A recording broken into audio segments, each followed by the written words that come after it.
Thank you so much, Jasmine. That was really beautiful. Welcome, everyone. I am the Reverend Dana Edwards, and my pronouns are she and her, and I am one of the ministers here at Cedar Lane Unitarian Universalist Congregation. And we are so glad you are here today to honor and remember the memory of Dr. Virginia Weise. No doctor? Okay, no doctor. I thought, sorry. Scientist, Virginia Weise. And so we are so glad you're here this morning to remember her and all her many identities, even if doctor was not one of them. And as we remember her this morning, we are going to light our chalice, and so I invite David and Susan up to light our chalice, and I invite you to rise and body your spirit to say our chalice lighting words together.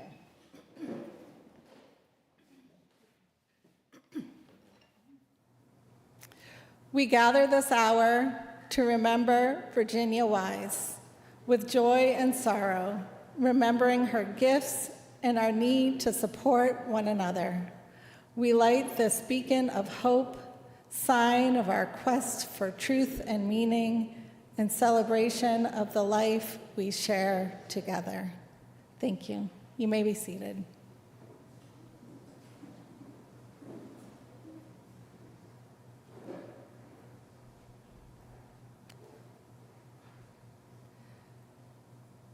When I sit down with a family to learn about the person that they are remembering and honoring, I feel like it's a gift to learn more about the person, a gift that they are sharing of the love that they had for that person.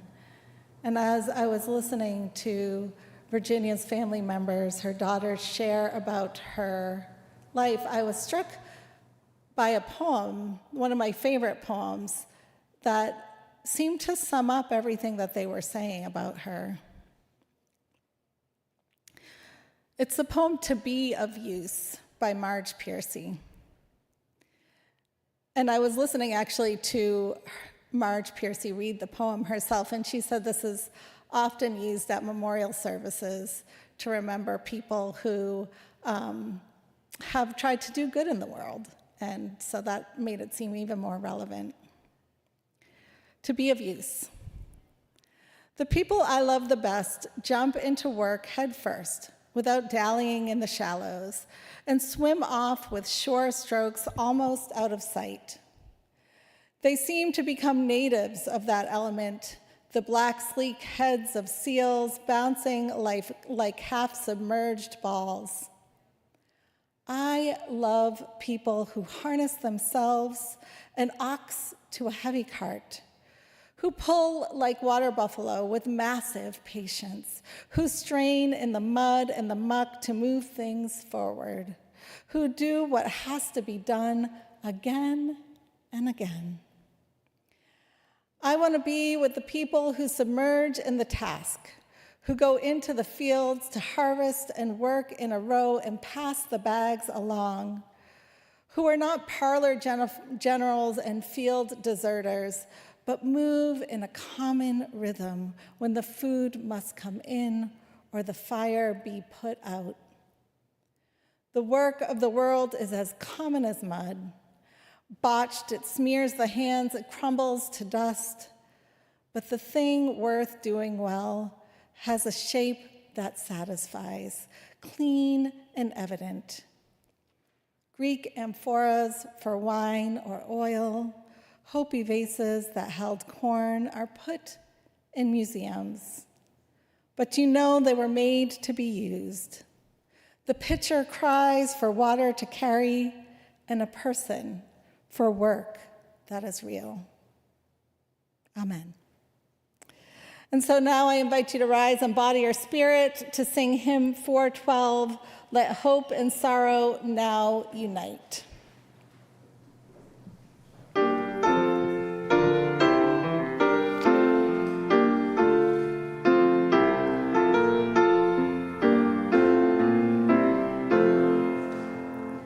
Let hope and sorrow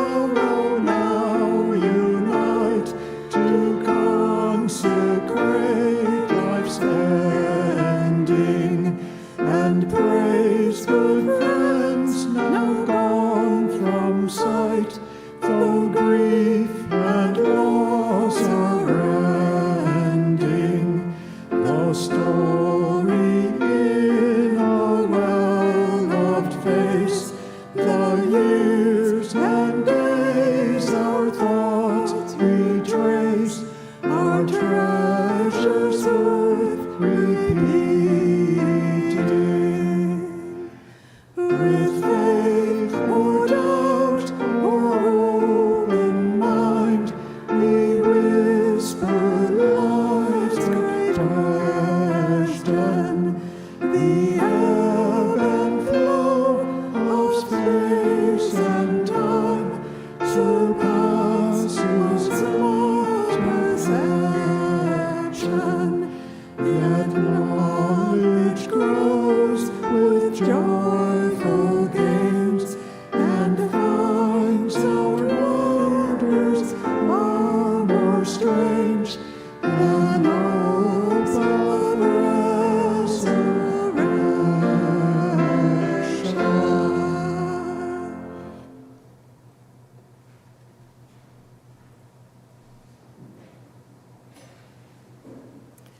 Thank you. It's always helpful to have hymn leaders when we're doing hymns at a memorial service. So thank you so much for your service to this service. Appreciate it.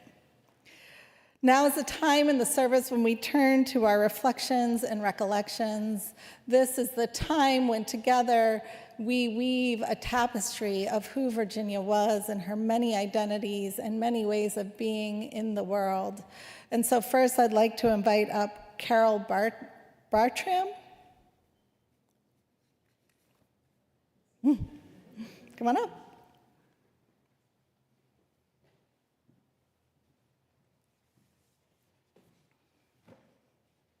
Can you hear me now? No? Okay. Sorry. I'm Carol, Virginia's youngest kid, and thank you all for coming from far and wide to be here with us. I wish I had time here to tell you all the cool things I want to about my mom. Like, I don't have time to tell you about how, after our dad died suddenly, when I was 13, she somehow dealt with all the things and kept moving forward, swimming with sure strokes, and kept all of our lives on track. I never felt like she was drowning or that we would. I don't have time to tell you about what an accomplished scientist she was by day, but how after work she transformed into a loving and playful mom who supported us in whatever we were interested in, be it sports or William Shatner or growing plants or other things, science-y or not. I don't have time to tell you about her sense of humor and how generous she was, how curious she was about the world, how she was the least self-absorbed person I know, how she never stopped admiring beautiful clouds, how over the past year she decided she wanted to be a volcanologist when she grew up, but she didn't want to grow up, how she wasn't squeamish and didn't mind helping periodical cicadas across the street. I don't have time to tell you about how organized she was, how she was legendary in the lab and at home for her labeling skills, about how even after her knees no longer let her get into the basement, she could tell us exactly where to find something down there. I don't have time to tell you about how humble she was about her work. I just learned last week that her longtime supervisor had encouraged her to pursue a PhD, which is why Reverend Dana was confused, which she didn't, but told him years later in her generous way that she probably learned as much from him in the lab as if she had gone back to school. I learned that through reading a letter that she had kept in one of her files labeled Virginia, letters, which is what I finally decided to tell you about, her letters, since I can't tell you about all the things. My mom wrote lots of letters, and she kept copies of a few of the ones she'd written and some of the special ones she'd received over the years. In one letter of advice to one of us children who shall remain nameless but was not Kathy, she wrote, "People who organize their time well can accomplish a great deal, such as do well in school, plus do well in sports, plus have a fine social life. If you just get the hang of that organizing bit, you'd have it made." But in the same letter, which must have been written soon after my dad died, she said, I don't want to sound like a martyr, but I want you to know how I feel about my role at this time. I am scared and overwhelmed by my responsibilities because I am now the sole support of the family. I have responsibilities toward 2 elderly people who know a lot less about finances than I do, and I don't know much. Of course, I knew she must have felt some of that, but she wasn't one for making excuses and kept those feelings from derailing our family.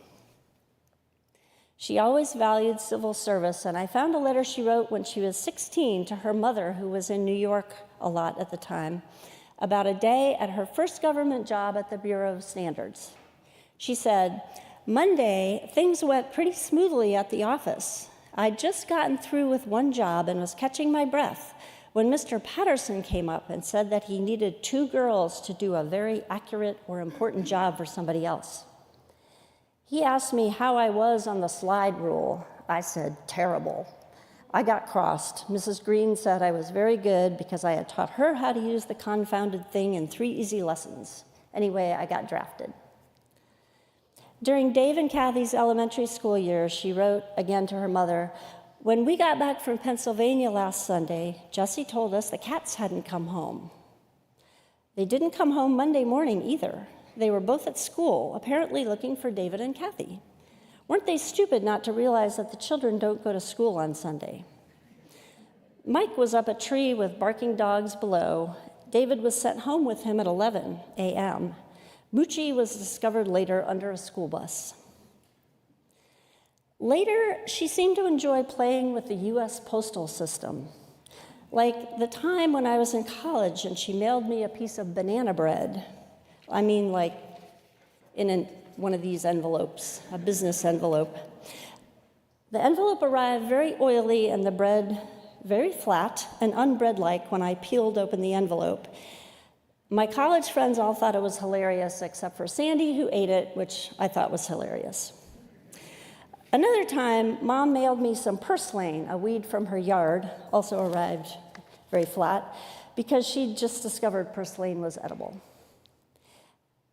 I asked Kathy a couple days ago if she remembered anything unusual that Mom had mailed to her, and she said, "Well, there were those cherry tomatoes. They were very flat." And Scott and I have pet chickens, and because my mom wasn't able to make it to their first birthday party, she mailed a collection of dead bugs, neatly arranged in an egg carton, one for each grand chicken. In later years, Mom's letters got shorter, but she still sent lots of articles that she'd clipped from the paper, tucked inside a card, because when she read the newspaper, she was thinking of other people. Emily Dickinson wrote, "A letter always seemed to me like immortality, because it is the mind alone without the corporeal friend."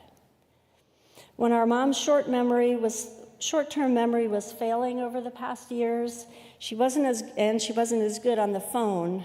Letters that arrived were truly the gift that kept on giving. She'd read them over and over again, so we are so grateful to you all for writing letters and sending cards and keeping in touch when she got less able to. She never forgot any of you. And one more thing, even though it's not a letter, but a part of an essay I came across that I know our scientific mom would have appreciated. Aaron Freeman wrote in Eulogy from a Physicist, "You want a physicist to speak at your funeral. You want the physicist to talk to your grieving family about the conservation of energy, so they will understand that your energy has not died. You can hope your family will examine the evidence and satisfy themselves that the science is sound and that they'll be comforted to know that your energy is still around. According to the law of the conservation of energy, not a bit of you is gone. You're just less orderly. Amen."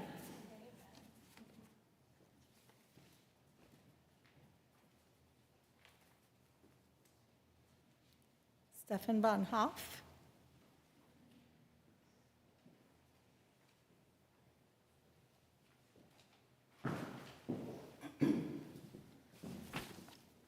Hello.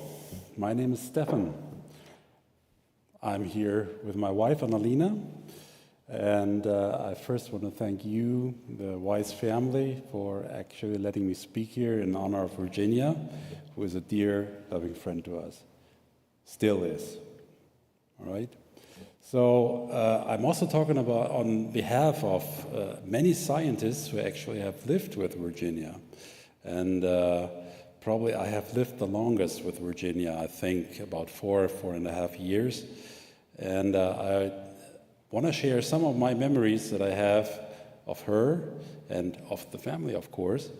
So I am extremely grateful, and I want to say that in first space, that I could become part of this family.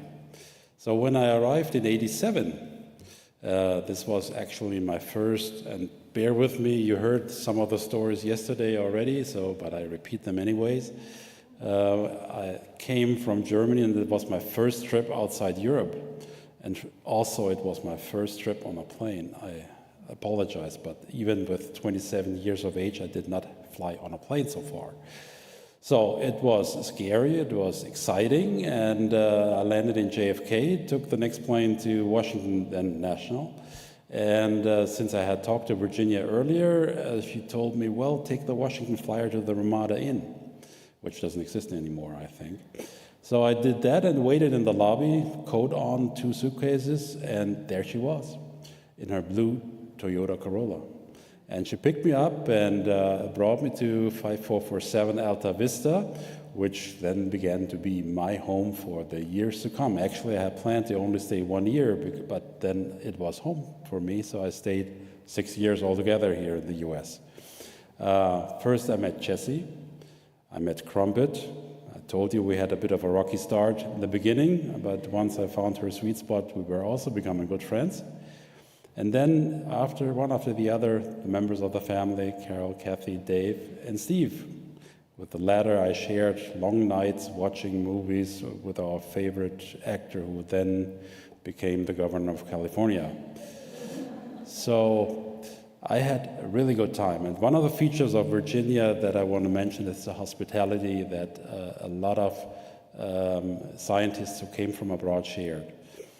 She always had an open heart and an open house. And she was open-minded, and I remember her discussions with her, or the discussions with her, mostly after 60 Minutes with Barbara Walters, and I don't remember the other names, about politics, about science. And there where I started to get irate about the problems that were discussed, she was also always very gentle and just nodded her head about the problems. She was so open-minded that she always was interested to hear how other countries solve the same problems that the US have with the other countries together. So open-hearted in that regard is for us, of course, a very special feature, because after I got married to Annalena, and Virginia was our witness at our wedding, she also met our son, Sebastian. And there she actually extended her grandmotherly love and also her grandmotherly skills to him. And I heard, unfortunately, you don't have the picture with him, but there's a picture of them sitting on top of the stairs and watching, probably it was a scientific experiment in physics, watching a slinky going down the stairs. And actually, I just remembered yesterday that a couple of days ago, I discovered that slinky again in Sebastian's room, and I thought maybe he's still working on that. But hospitality, there was one of her big features. She was caring. I remember that on the first day, she taught me the ropes, how to get through Giant Superstore. I mean, that was a superstore. For a European superstore meant small store, but that was superstore. And especially if you taught me not to explode a potato in her microwave. So that was hard for us, just a student coming out of university who just used cans to cook his meals. I also remember her of being extremely modest as a person. I only later learned that she was a researcher in a very eminent research group around a Nobel Prize winner, and we discussed science very often, but she never bragged about that. So that was very special. So, gentleness. I never heard her speak up loud. The only times she was getting louder when at around 10 o'clock in the evening, she was starting to call in the cats or the dog. Sometimes they followed, sometimes they didn't. So, but other than that, she was an extremely gentle person, loving, and I always appreciate her as long as I live, as long as we live, as a good, loving friend, and I'm thankful for what she did for me. That was extremely nice and caring, and we remain friends with the family, and I'm happy to be here and honor her. Thank you.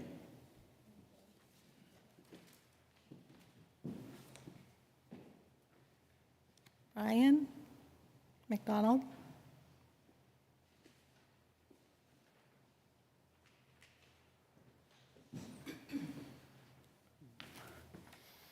See, I'm Brian McDonald, one of the McDonald clan that was associated with the Weises, and I'll share you a little bit of our history together. The McDonald family first met the Weise family in the middle 1950s. Both my father and Virginia worked at NIH at the time. Our parents must have hit it off quickly as they started to do some joint vacationing together at New Germany State Park in Western Maryland. While roaming the county, a stop was made on the top of a hill overlooking Deep Creek Lake. The view was breathtaking, and Zedek and Sal Miller, as the owners, were contacted, and they were willing to sell. So bear with me.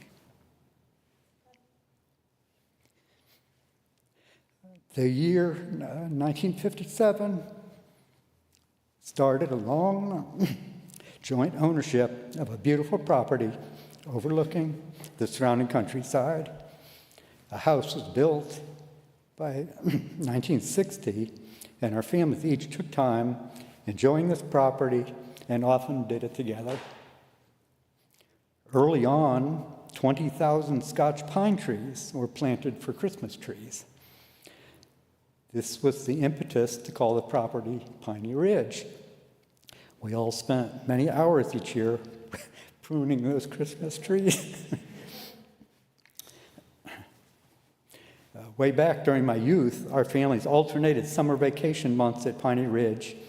And one summer, Virginia let me stay over with the family after my folks had headed home. I learned to water ski.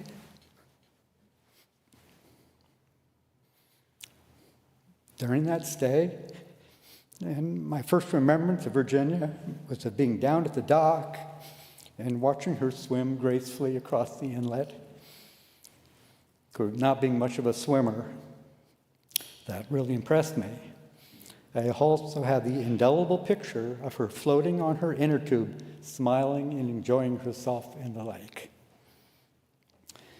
I and other members of the McDonald family truly fell in love with this property.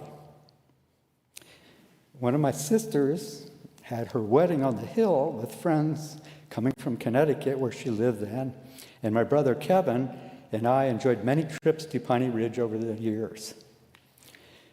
Mary Ann and I enjoyed being present when Carol and Scott got married at the hilltop of Piney Ridge.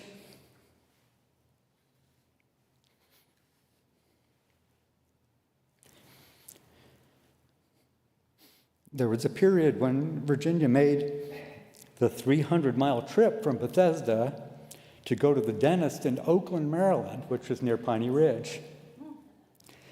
I think the real motivation was an excuse to enjoy a beautiful drive, the small-town atmosphere, and most of all, to go to the house up on the hill. My parents eventually moved to the West Coast and sold their ownership in the property to Virginia in the 1980s.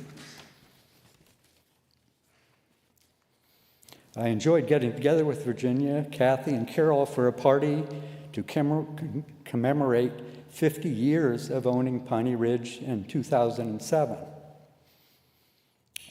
As a side note, I used to have unpleasant dreams of waking up at Piney Ridge and seeing bulldozers chugging around and houses springing up on the hilltop. Virginia, Kathy, and Carol loved this property so much that they put a conservation easement on the property to protect the land from being developed.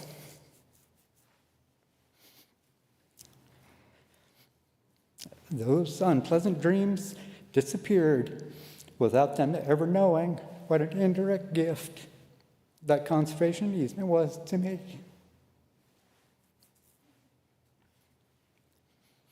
When I was in my 30s, Virginia let me stay at her house and nurtured me for a week while I was recovering from hernia surgery. She opened her house for many visitors over the year, and I remember being at Piney Ridge when one of her visiting scientists was there. I learned about some of the differing philosophies of property ownership in Europe as compared to the U.S. during that stay. Virginia attended my and Marianne's wedding in 1992 and was given a corsage to wear, and we called her an honorary aunt, which she enjoyed very much. The last time I was at Piney Ridge with Virginia was in early 2020 when we went to Paul Miller's funeral service. Paul, a Piney Ridge neighbor, had literally dug out the foundation for the house and was a caretaker for the property and friend for many decades. It was not an easy trip for Virginia, but she wanted to pay tribute to their lasting friendship. Roger and Pearl, my parents, moved often, and Piney Ridge was a longtime anchor and a beloved place for them.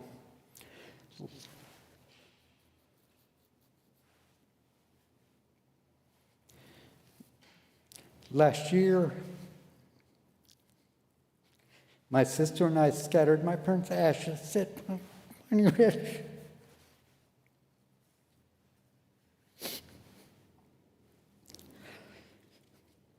I always remember Virginia as a pleasant person who never complained and just took care of things.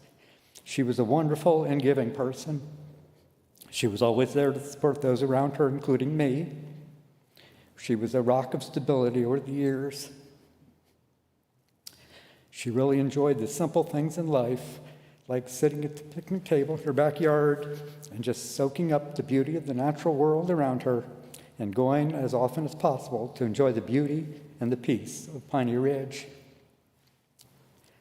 It was so nice of Kathy and Carol to support and care for Virginia for several years towards the end of her life.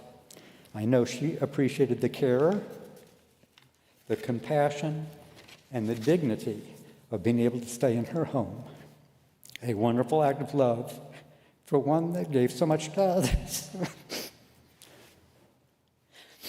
I feel privileged to have been a part of her life.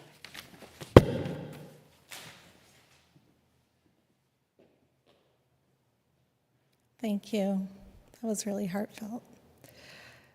Janet?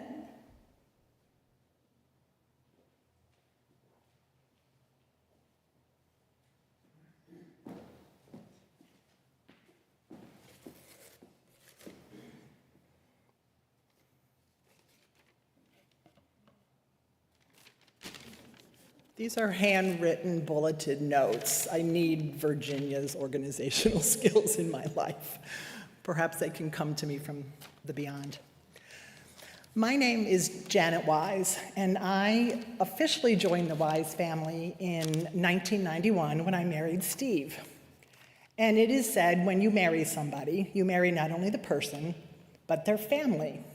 And in that regard, I've been very lucky to both have my own family, most of whom are here today, my son, who is the spitting image and walking Steve, even in personality, as well as being part of the Weise family. So I have a few things to say. Starting off with every card that Ben and I received from Virginia /Grandma over the years. And I say Virginia/Grandma because that was her consistent signature to us. I called her Virginia, Ben called her Grandma. I'm at the age where a lot of my friends are becoming first-time grandmothers, and it's a thing to pick your grandma name. I didn't really know that. My sister Maura is going to become a grandmother. She's got her name. My own mother was coined Jima by my oldest niece, Jenny. Because Ben was the second grandchild, I think Grandma, Gramma, had already been coined by Olivia, David and Susan's daughter, and so we followed suit. And so she was always to us in writing and in addressing her Virginia/Grandma. I have so many recollections of Virginia, and some of them really do attach to some things you've already heard from others, but maybe a little bit different perspective. I brought a bucket. For my Catholic family who's here, this is not a collection bucket, don't worry. We're not passing this around for money. It's a visual aid, because those are always important. A lot of what I think of about Virginia is in and on this bucket. One thing is, you've heard about her organizational tendencies.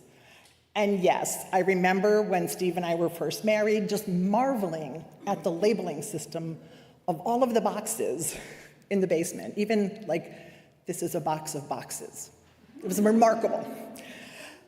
I also remember her frugal nature, and this is certainly something common in people of her generation. It was the Depression, young adult generation. So one thing is, the fact that this bucket was still in her home, I don't know if you can read it. It says, Giant Food Vanilla Ice Cream. A few things. This has not been the logo of Giant Food for decades. They have not put ice cream in this tub for decades. Yet it persists, and it is useful. It lived to be of use. It is labeled, well, this is labeled slush punch. There is another one in the house, so this is not the only tub, that is labeled coffee filters and is used to this day in Virginia's kitchen. So we have an ice cream container, which nobody's talked about yet, but it might be coming. Ice cream lover. Say no more. I will let that unfold in the next talk. So, her organization, her frugalness, ice cream. And one other thing that this has to do with is Leroy, New York. Huh? What? What is Leroy, New York? And what does a Giant Food, decades-old ice cream bucket have to do with that? We all have a connection to Leroy, New York. You just might not know it yet, but I will enlighten you. I think I'll tell you when I finish the story. Well, no, I'll tell you now.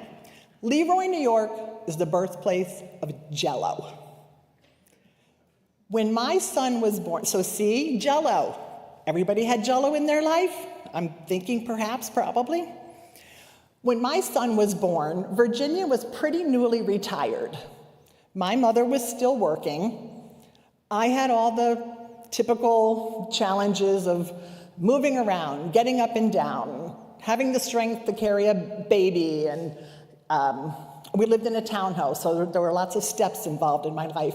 And I was only doing the steps twice a day, once in the morning down, once in the morning up. Virginia was available and came every day to our home in Ellicott City, which is about 30 miles from Alta Vista in Bethesda. She came bearing orange Jell-O with pineapples and mandarin oranges in it in a giant ice cream tub. Every day, it probably sustained me for 2 weeks because I don't think I managed to actually put a 3-item meal on the table. I don't know, for a month. My husband had just started a new job 2 days after Ben was born. You know, we all get through these things, but this is just a lot of Virginia in this bucket to me. When I married Steve, in addition to maintaining my own family, joining the Weise family, I also became a part of the Kessler family, which was really cool to me. And I remember one of my first times spending time at Alta Vista, really marveling at the publication called Out from the Blue Ridge.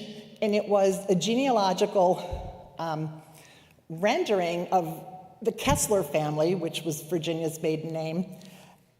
And it was very organized. She didn't write it, but it was, you know, every person had a number, and it was based upon your lineage from which person down the line.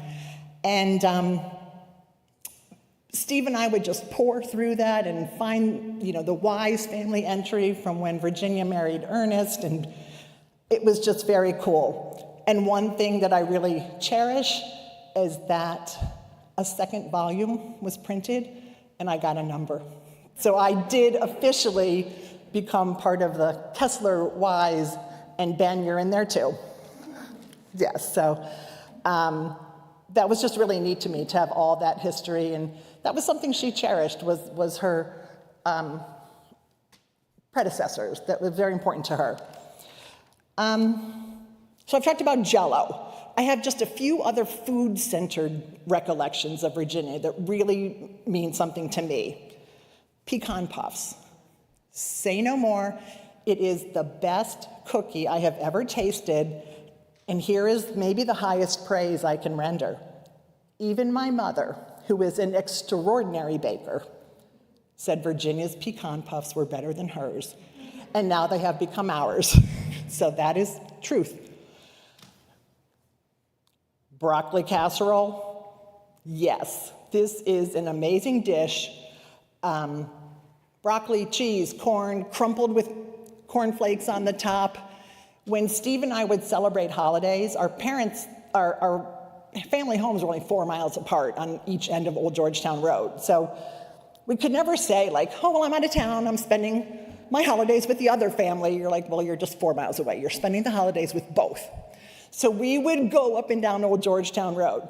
And at my house, I would eat, you know, maybe the main meal, like the turkey and the this and the that. I'd always save room for the broccoli casserole because that was like the specialty. I just have so many memories of Virginia in the kitchen making it, and then in later years, Kathy and Carol measuring everything out and arranging the broccoli florets just so. But that recipe hung on the side of Virginia's refrigerator, and of course I took a picture of it, and now I make that too. Bourbon balls, never my favorite, but a lot of people cherished them. Coffee, coffee, coffee. A lot of coffee around the table, a lot of coffee, a lot of conversation, enjoying each other. Wine, easy to understand the enjoyment of that. We've shared many glasses of wine, also around dinner tables and at celebration moments. Maybe a late addition to the family food repertoire was tofurkey, in order to provide some vegetarian traditional holiday food for Carol. And really, I'd be remiss if I didn't mention the pearl onions, which David held a very serious responsibility. Every holiday, he had to eat at least one little creamed pearl onion. So there are just so many traditions around the dining room table and revolving around food and just funny memories.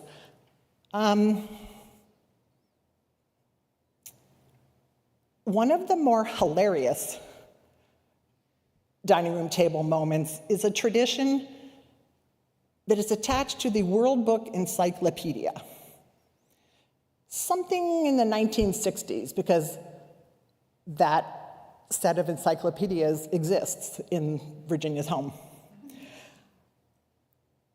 This is a tradition that really delighted Virginia. It kind of delighted all of us, and it made pretty much every meal end in hilarity. It's the C volume of the encyclopedia, the camel entry. I didn't write it down, I promise you, like it's not the That would just be too much. There was always a reading of it. Sometimes Olivia, her granddaughter, would read it. Ben read it once in Spanish. That was cool. I'm going to give you just the first few words about how this unfortunate creature was described, which kind of sent the whole family into laughter. Large, humped, long-necked, even-toed ungulate with a split upper lip. And it gets worse from there. In closing, I just also want to mention my love of Piney Ridge. Steve and I honeymooned there. Brian, I get your attachment to it. Kathy and Carol, I so value your preservation of it. My husband was born there, accidentally. He was premature by about 3 weeks. So this is not my memory, this is just family lore and truth. Virginia had been swimming all day. She was due in July and ended up having the baby being Steve, in June of 1959. And I don't know if you remember Brian's talk that the house was not finished until 1960. So that's true. So Steve was born in Oakland, the big city down the road from Piney Ridge. And Virginia brought him back home because they were enjoying their summer vacation as a family up at Piney Ridge to a mostly finished house. I mean, it had a roof and walls and things, but it wasn't finished, all the way finished. And this is something that really speaks to me about who Virginia was as a person. She didn't go home. She called her mother to bring up the crib and the baby stuff, and she just went right on. Baby infant Steve, unexpectedly, not a baby material in sight. Her mother brought them up, and we've all loved Piney Ridge ever since. And it was a place very special to Steve and to me, and I know to many other people who are here. So thank you for allowing me to share some of these treasured memories. And amazing woman, 98 years. We were all lucky.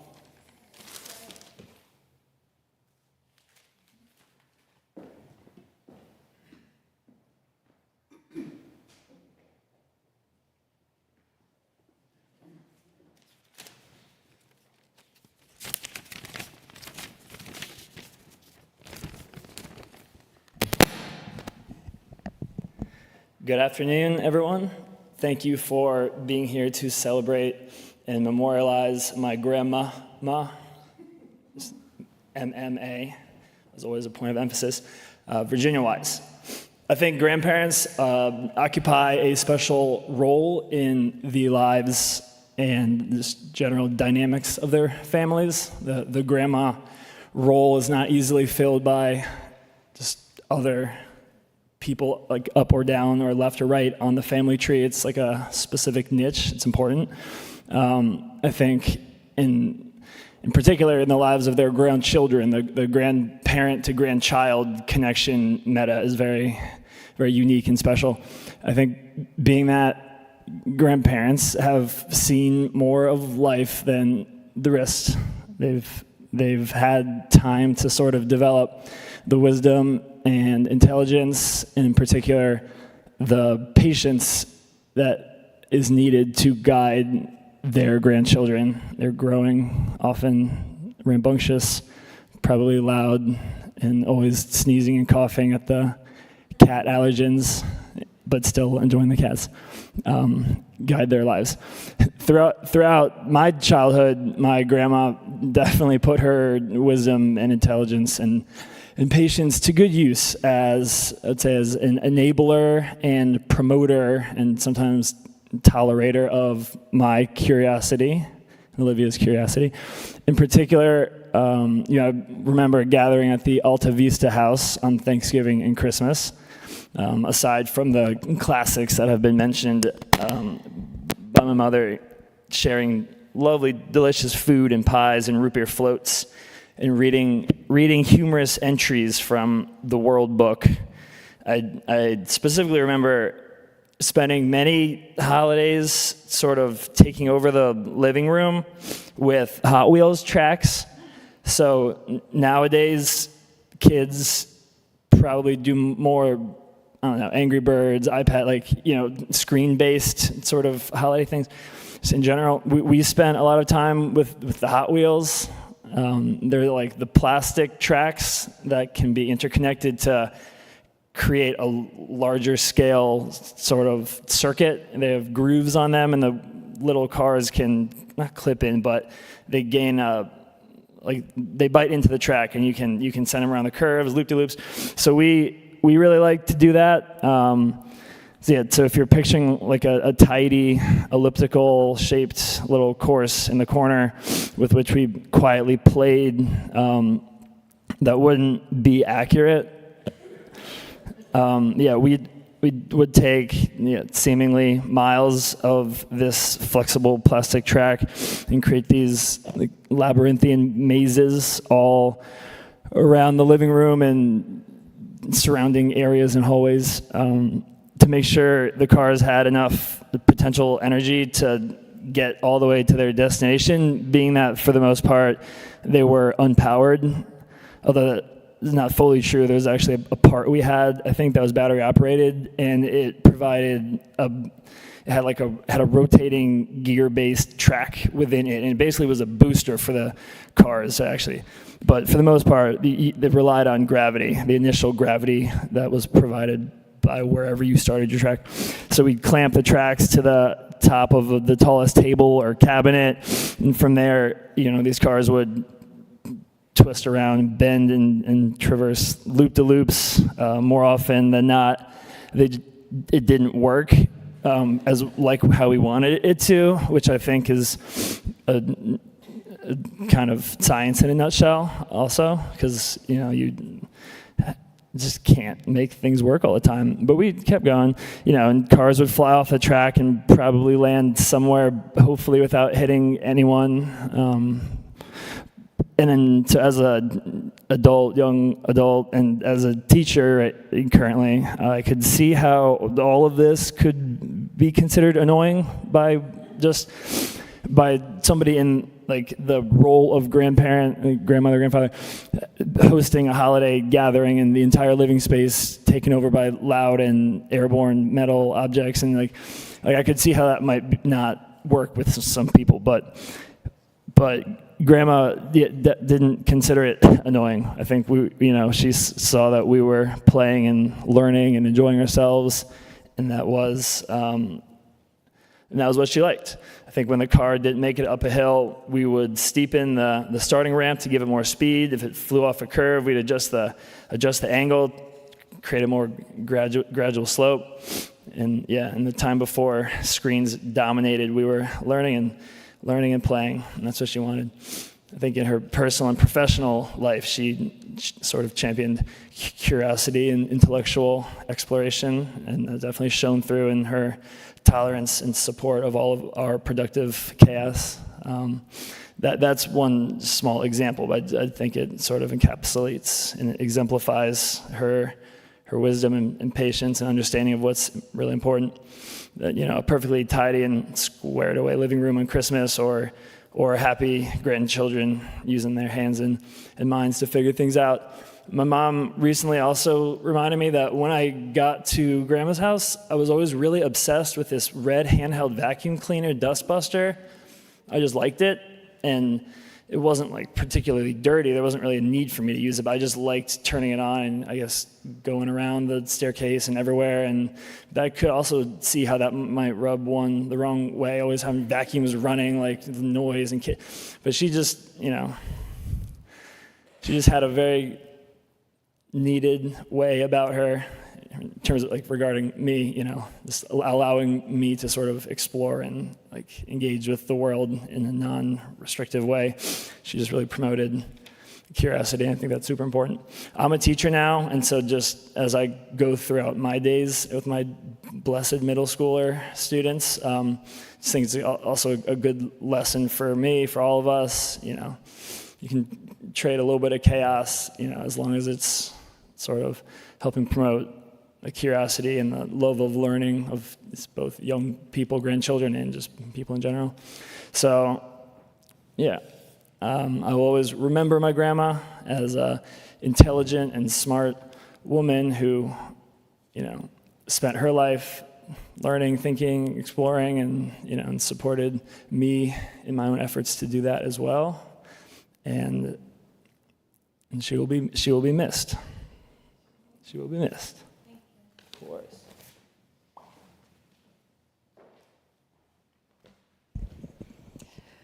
Thank you, everybody, for sharing those memories. I invite you now to rise in body and our spirit to sing hymn 1064 in the Teal hymnal, Blue Boat Home.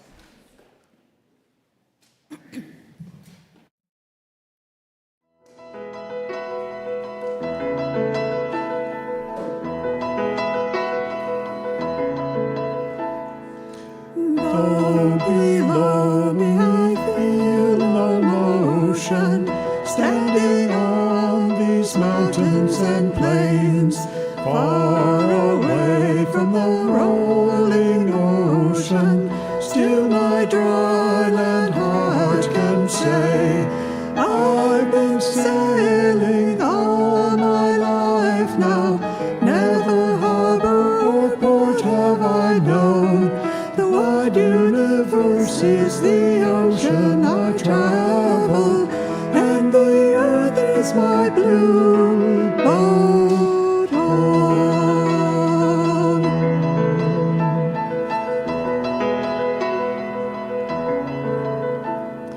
Sun, my sail, and moon, my rudder, as I ply the starry sea, leaning over the edge in wonder, casting questions into the deep, drifting here with my ship's companions, all we kindred pilgrim souls, making our way by the lights of the heavens in our beautiful blue boat home.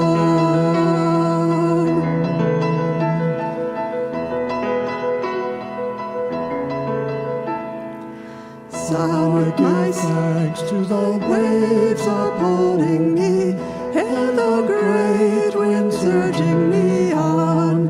Greet the infinite sea before me, sing the sky my sailor's song.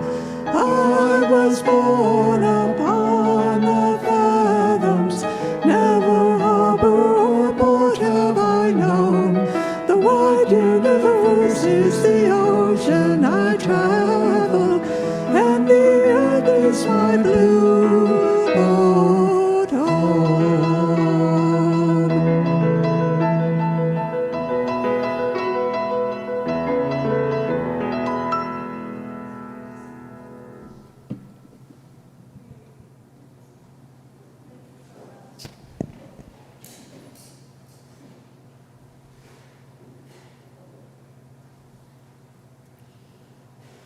Thank you for all who shared your memories of Virginia and all she brought to your life. As I mentioned before, a memorial service is a time for us to weave together a tapestry of who Virginia was and what she meant to you all. It's always a little strange to do a eulogy for someone you don't know, to tell someone about their loved one. And so I'm going to use the words mostly that were written by her loved ones. And I do, just for the record, want to let you know that my 9-year-old does the same thing with his grandma. And he's not doing the electronics, he's doing the Hot Wheels around the living room. In fact, yeah, she is. She's a very good grandma. And she lives with me, and it was just the other day, she was like, okay, it's time, these have been in my living room for 3 or 4 years now, it's time to take the Hot Wheels up to your bedroom. So, so that was a really sweet story. Thank you for sharing that. As has been mentioned, Virginia was a scientist, a mother, a friend, and she was a woman whose quiet strength and steady kindness shaped every person she touched. She was born in 1927 in Washington, D.C., and Virginia's life began within earshot of the National Zoo, where the distant roar of the lions mingled with the hum of the city. And Virginia was a part of the silent generation, which has been mentioned, a generation that was shaped by the Great Depression and World War II. This is a generation known for being hardworking and with a strong sense of duty. And it sounds like Virginia personified that. This was a generation that cherished the art of letter writing and newspaper clippings. And I still miss my newspaper clippings that my grandma used to send to me. From what I have heard, this is absolutely Virginia. Her scientific journey began in earnest at George Washington University, where she earned her degree in chemistry and also met her future husband, Ernest. Together, they built a partnership grounded in intellect, humor, and love, and bridge, apparently, as well. Her career at the National Institute of Health spanned more than 4 decades, a remarkable tenure that reflected her commitment to both rigor and compassion. Her colleagues remember her as the heart of the laboratory, some of which you already heard. The one who kept the research running smoothly, who welcomed visiting scientists into her home, and who infused the often sterile world of science with a warmth and humanity. In Dr. Erwin Koppen's lab, she helped advance the understanding of a word that I cannot say, catecholamians, anybody? Something like that? Catecholamians, and as well as mental health. And she had a legacy of careful, meaningful work that lives into the field today. Yet for all her scientific accomplishments, Virginia's proudest achievements were those close to home. She and Ernest raised 4 children together, and though she worked full-time, she always found time to garden, to relax, and to nurture her children. Whether helping with school projects or sacrificing her shins to teach her daughter how to ride a unicycle, she led with patience and humor. Okay, I was like, I know I'm going to hear that story, but I didn't hear that story. I want to hear that story. But now we know. Okay. For those of you watching online, that was Carol that was being pointed to. So I do want to hear that story later. When Virginia and Ernest built their second home at Deep Creek Lake, which we've heard so much about, they created not just a retreat, but a sanctuary of joy. There, Virginia became a water skier, a sailor, a gardener, and a Christmas tree farmer, which sounds so cool, embracing new adventures well into midlife. She formed lifelong friendships, cultivated blueberries, and floated on a lake with a signature mixture of serenity and delight. After Ernest's passing, Virginia continued to live with courage and grace. She remained independent, thoughtful, and deeply engaged in her community. She organized bridge games, joined a book club, and contributed to this congregation through the Alliance, which she was a member of. Virginia's gifts were subtle but profound, and you all have named so many of her gifts. Perseverance in the face of hardship, wry humor, her precision with words, her gift for growing African violets, another story I thought I would hear, and her steadfast ability to make others feel cared for, and her pecan balls, were they? What? Pecan puffs and bourbon balls. Animals and babies were drawn to her gentle spirit, and so was everybody in this room.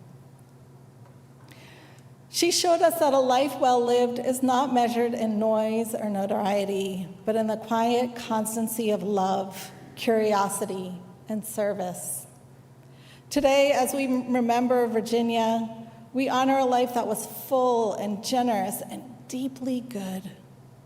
May her spirit continue to inspire us to approach the world as she did, with integrity and a twinkle in her eye. And so I invite you to tell your stories about Virginia, to continue to tell them more deeply and more intricately to each other, to think about Virginia as you eat a bowl of mint chocolate chip ice cream with a side of cookies, which apparently you can do in just a few minutes. Our beloved people stay with us when we talk about them, when we remember them, when we continue to love them. As we move into the time of words of comfort, I invite you to tend to your own grief right now, instead of tucking it away or trying to move on. It's sometimes hard to make sense of a death when we don't have easy answers like our loved one is in heaven. Many of us don't really know what happens when a person passes away. Some of us believe that they're just gone. Others believe that the spirit of their loved one lives on in some way. Poet Andrea Gibson wrote a poem that rings true to me, and perhaps it will give you some comfort as well. It's called Love Letters from the Afterlife. My love, they write. My love, I was so wrong. Dying is the opposite of leaving. When I left my body, I did not go away. That portal of light was not a portal to elsewhere, but a portal to here. I am more here than I ever was before. I am more with you than I ever could have imagined. So close, you look past me when wondering where I am. It's okay. I know that to be human is to be farsighted, but feel me now, walking in the chambers of your heart, pressing my palms to the soft walls of your living. Why did no one tell us that to die is to be reincarnated in those we love while they are still alive? Ask me the altitude of heaven, and I will answer. How tall are you? In my back pocket is a love note with every word you wished you'd said. At night, I sit ecstatic at the loom, weaving forgiveness into our worldly regrets. All day, I listen to the radio of your memories. Yes, I know every secret thought you thought too dark to tell me. And I love you more, for everything you feared might make me love you less. When you cry, I guide your tears toward the garden of kisses I once planted on your cheeks, so you know they are all perennials. Forgive me for not being able to weep with you. One day you will understand. One day you will know why I read the poetry of your grief to those waiting to be born, and they are all more excited. There is nothing I want for now that we are so close. I open the curtains of your eyelids with my own smile every morning. I wish you could see the beauty your spirit is right now making of your pain, your deep-seated fears playing musical chairs, laughing about how real they are not. My love, I want to sing it through the rafters of your bones. Dying is the opposite of leaving. I want to echo it through the corridor of your temples. I am more with you than I ever was before. Do you understand? It was me beckoning the stranger who caught you in her arms when you forgot not to order for two at the coffee shop. It was me who was up all night gathering sunflowers into your chest the last day you feared you would never again wake up feeling like lighthearted. I know it's hard to believe, but I promise it's the truth. I promise one day you will say it too. I can't believe I ever thought I would lose you. And so as we close today, know that Virginia, your mom, your grandma, your friend, your mother, your mother-in-law, whomever she was to you, know that she is with you in your heart. May it be so. Amen, and blessed be.